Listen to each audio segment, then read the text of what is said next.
क्या आपने कभी सोचा है अगर किसी की बोली हुई हर बात तुरंत सच हो जाए तो? सतयुग में एक ऐसा ही राक्षस था, नाम था मदनासुर।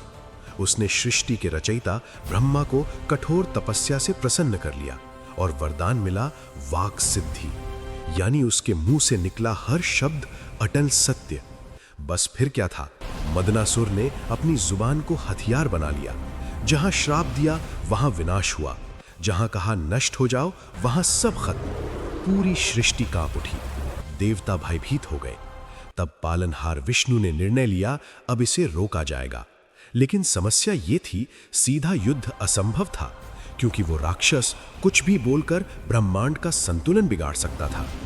तब भगवान विष्णु सौराष्ट्र के पवित्र हरिद्रा सरोवर के तट पर पहुंचे। पीले जल वाले उस रहस्यमयी सरोवर के किनारे उन्होंने घोर तपस्या शुरू की और फिर उस हल्दी रंग के जल से एक दिव्य तेज प्रकट हुआ। सोने सी आभा, पीले वस्त्र, अपार तेज। वो थी बगलामुखी। जैसे ही देवी प्रकट हुई, सीधे मदनासुर के सामने जा खड़ी हुई। राक्षस ने मुंह खोलने की कोशिश की, लेकिन उससे पहले ही मां ने बिजली की गति से उसकी जीभ कसकर पकड़ ली, क्योंकि उसकी सारी शक्ति उसकी जुबान में थी। जुबान पकड़ी और उसी क्षण उसकी शक्ति समाप्त। वो न श्राप दे पाया न विनाश कर पाया। मां ने दूसरे हाथ में गदा उठाई अंतिम प्रहार के लिए, लेकिन तभी मदनासुर के भीतर पश्चाताप जाग उठा। उसने मन ही मन कहा, मां मुझे क्षमा कर दो।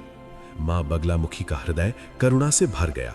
उन्होंने उसे जीवन दान दिया, पर उसकी बोलती हमेशा के लिए बंद कर दी और वरदान दिया कि जहां भी मेरी पूजा होगी वहां मेरे चरणों में मेरी उपस्थिति रहेगी, ताकि लोग याद रखें कि वाणी का दुरुपयोग विनाश लाता है।